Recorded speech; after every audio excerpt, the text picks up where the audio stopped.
Viewers, Prime Minister Modi is on a three-nation, five-day tour. The first leg of that is Cyprus, which is set to conclude very shortly. Right now, the delegation-level talks are on. Statements, the joint statement that will come in, will focus on the strategic, political and other aspects of a relationship that's only getting strengthened. The second leg of Prime Minister Modi's tour is Canada, where he will be going to attend the G7 summit. We're going to talk about that and much more over the course of the next 30 minutes in terms of what all could be the key milestones that we are going to watch out for India, and what could be the clear messaging that India is giving to all its neighbors. Let's quickly now tell our viewers that the G7 summit is the group of 7 of the most industrialized nations in the world, and that is going to take place in Alberta very soon. Now, if we have some live visuals that are coming in, let's quickly keep playing that out as well for our viewers to know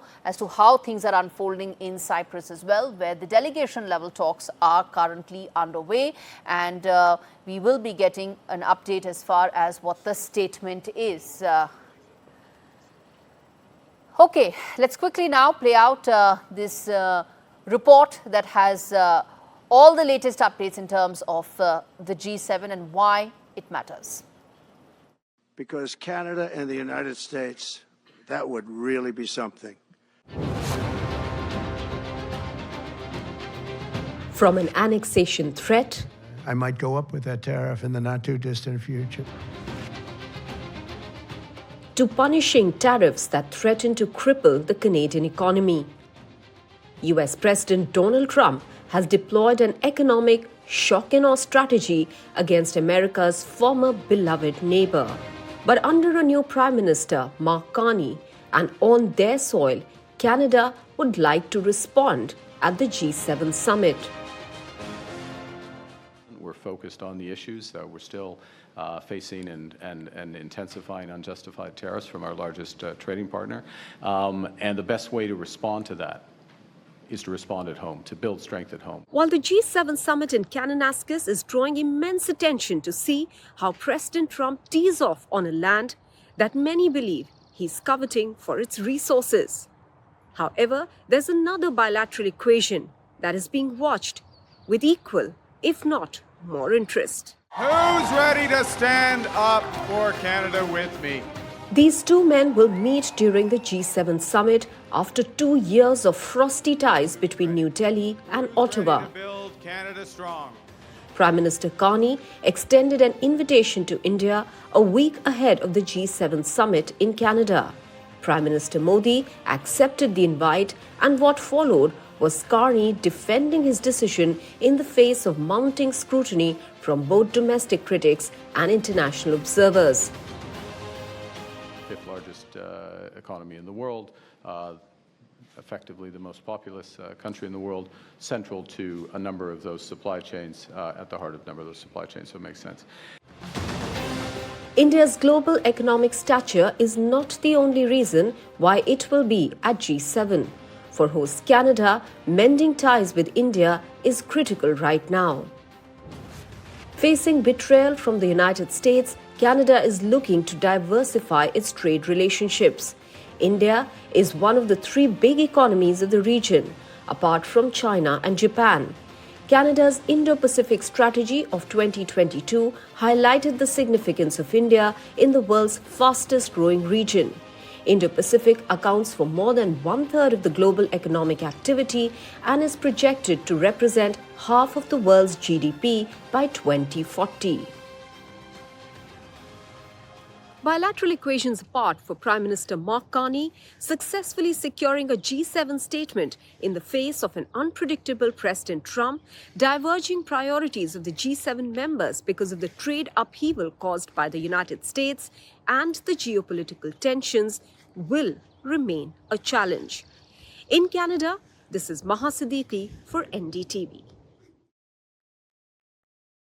All right, viewers, the G7 summit will take place in Alberta, and that is where all world leaders will be present. In fact, Donald Trump has already reached the venue, and it's going to be extremely interesting because this is a G7 that happens in the backdrop of a Trump victory, where he has threatened to completely turn the world order upside down. B, it happens in the backdrop of Trump threatening Canada to annex it and make it the 51st state of America. So in the backdrop of that, he is in Canada, and remains to be seen how frosty or testy some of these relationships may actually be. But they also happen in the backdrop of escalating Israel-Iran conflict. So while some of these countries may have a lot of friction between them, they may not be on the same page as Donald Trump on several other matters. They need to have a united front because they need to tackle with, one, the most important and pressing issue, which is the Iran-Israel crisis and the conflict that's escalating. And second, on the other end, they will have to also address the Russia-Ukraine conflict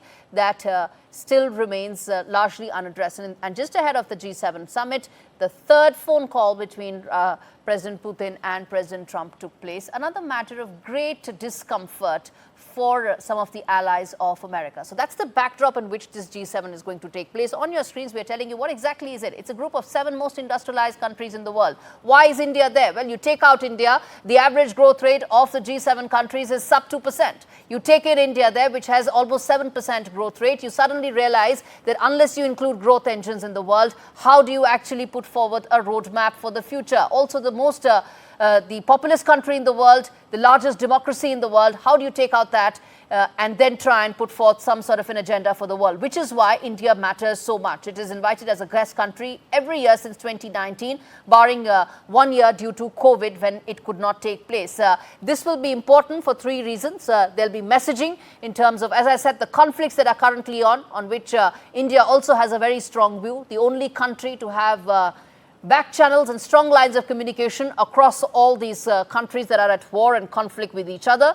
And secondly, this is a message to what you're seeing on your screens right now, the snub to Khalistani terrorists who time and again had been the reason why the India-Canada relationship suffered its biggest and darkest times during Justin Trudeau. That is behind, and a focus will be on building that. And Mark Carney also said that he wants his country to have better economic prospects, and how can he not have that with India, which, as I said, is the growth engine of the world. All right, on that note, let's quickly now get in Suresh Goyal, who's a former ambassador, joining us on the broadcast. Ambassador Goyal, I want to understand from you that in terms of the G7 summit, there's a lot of expectations. It's happening in the backdrop of a lot of things, which I just told our viewers.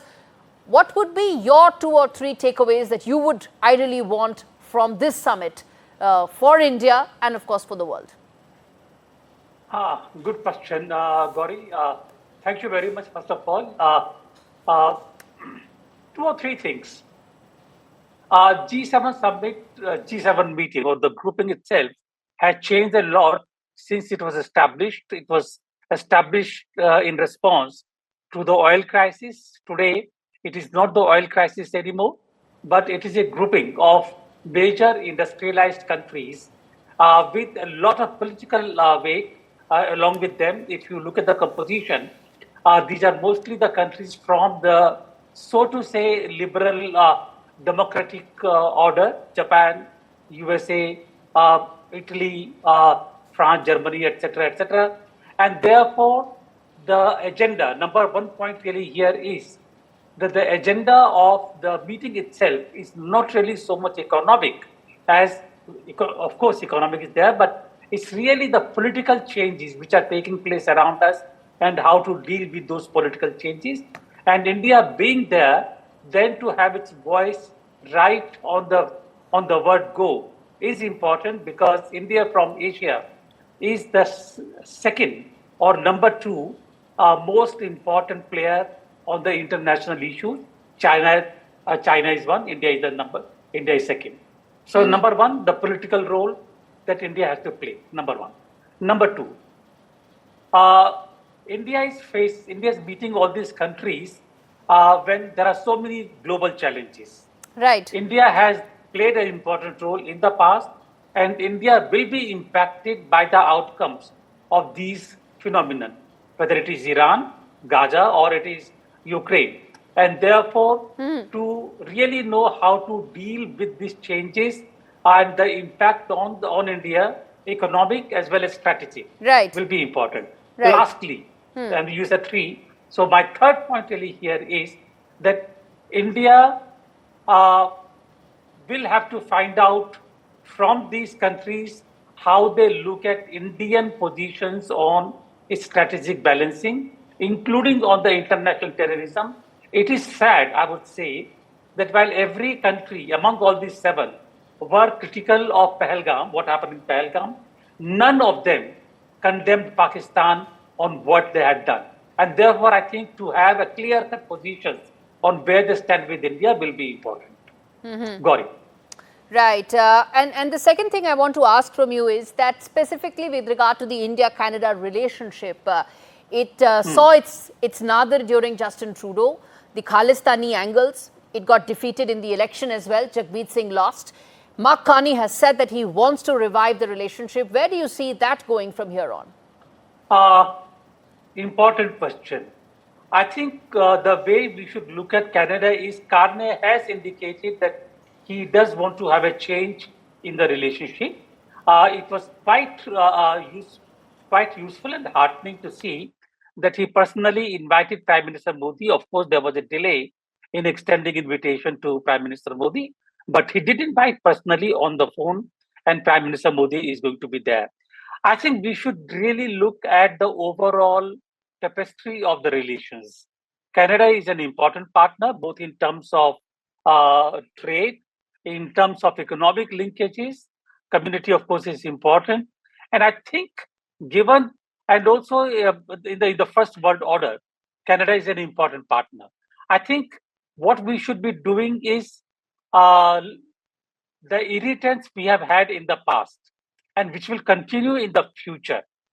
We should really kind of encircle them, put them in a kind of a circle to be dealt with by the High Commission in London at times, and focus. Prime Minister Modi should focus with Carney on the big picture where India and Canada can come together in the larger world relationship, whether it is trade, nuclear energy, name it. So we should look at the positives. He should really give a thrust to the relationship, leaving the irritants to the High Commission to deal with in a manner that actually is suitable. It's going to take time. It can't be a hate. Gauri. All right, I'm going to leave it there, Ambassador Goyal, and we're going to keep talking about this as the PM heads to Canada. On that note, viewers, it's time for a quick break. We return on the other side with the latest that's unfolding in Cyprus, where the delegation level talks are set to conclude very soon. Stay with us.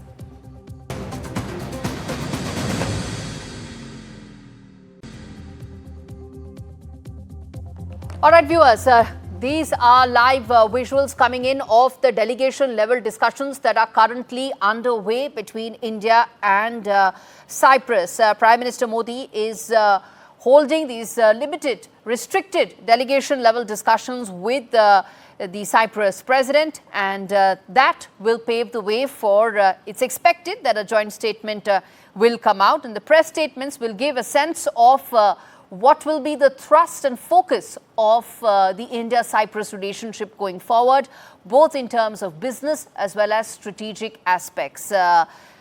These visuals are coming in live. On the Indian side, you can see there's the Foreign Minister, Dr. Jaishankar, Foreign Secretary Vikram Misri, as well as National Security Advisor Ajit Doval. And that on your screens are the delegation from the Cyprus side. This Okay, I'm told Vishal is with us to give us a sense of an update on these visuals. Vishal, what's expected? What's likely? Well, this visit is already quite key when it comes to India's foreign policy. We've been talking about this for a while now. India wants to isolate Turkey on the international stage. This could be one of the reasons why PM Modi decided to visit Cyprus. Cyprus and Turkey have had a fraught relationship for a while now. There have been many campaigns that both the countries have conducted against each other. There's also the angle of separatism. So India wants to have a good relationship in the region, because that's a key region, as we've been talking about. That's a Mediterranean Sea region, a key shipping route. There's also the region is also full of natural resources. So all of that will come into the picture, because India is looking for allies across the globe. India already has allies across the globe, but India is, improving upon those ties and trying to have new frontiers, new friends. And this is an initiative in that direction itself. And PM Modi has visited Cyprus, and this is the first time in the last 20 years that any Indian PM has visited the tiny island nation. Even though it's tiny, it holds strategic influence because, as we've been talking about, the natural resources and the shipping industry there, and also the Indian diaspora there. It's numbering from 14 to 20,000. So that tiny nation has a lot of Indian origin people there. So there's a lot of connect between India and the nation that's quite far away from India. Indeed. Viewers tuning in right now, on your screens are those live visuals that are coming in of the delegation level discussions that are currently underway between India and Cyprus. On the Indian side, you can see the Prime Minister, National Security Advisor, Foreign Minister and the Foreign Secretary, and likewise their counterparts on the Cyprus side as well. What is expected, the press statements that will come out will give a sense of the thrust and the focus of the India-Cyprus relationship here going forward. On the economic and strategic sides, Vishal, there is likely to be focus on the Mediterranean connectivity, the IMEC corridor, focus also on fintech, given the fact that there's an MOU signed between GIFT City and the stock exchange in Cyprus. But I guess it's the importance of the snub to Turkey that is the single most important geopolitical takeaway of these visuals on our screens, isn't it? Well, that's true, because we all know that in the wake of Op Sindoor, it was revealed that Turkey had supported Pakistan and Pakistan's drone operatives. Many Turkish drone operatives had flown to Pakistan to extend their helping hands. So that is what India objected to. That at a time when the whole world was almost isolating Pakistan, Turkey chose to support it, and also some Turkish drones were spotted over Indian skies. So that was one of the main reasons why Turkey has been boycotted heavily from the Indian side. A lot of Turkish firms have been blacklisted on Indian soil. A lot of people have been refused entry into Indian soil from the Turkey side. So all of that has been happening, and India, as I mentioned, wants to isolate Turkey, wants to isolate nations associated with Pakistan on the international stage. So this is a step in that direction, visiting Cyprus, which lies really close to Turkey. Right.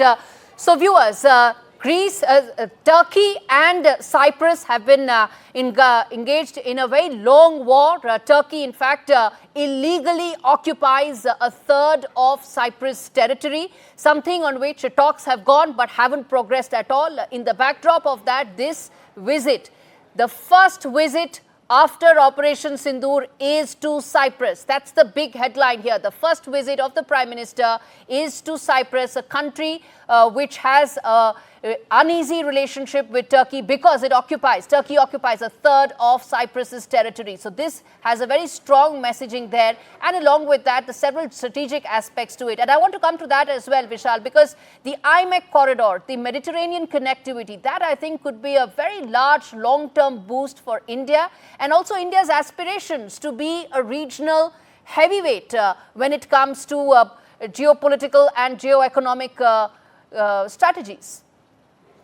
Exactly right. And IMEC, the world has its eye on IMEC because India will play a key part in it. That IMEC corridors will cover India to the Middle East and rest of the world. It will be a multi-trillion-dollar project is what experts have suggested. It will take some time to be completed, but India and the Middle East will have a key role in that. And just to talk about India-Cyprus ties, there has been a history between both the countries. There have been regular exchanges at the top level. In 2022, Jaishankar visited the island nation. In 2019, PM Modi met Cyprus president in US. In 2018, the then President Ramnath Kovind visited Cyprus. So there's a list of Indian leaders visiting Cyprus and Cyprus leaders visiting India. So this back and forth of friendship has been going on, and this is yet another step in consolidating that old friendship.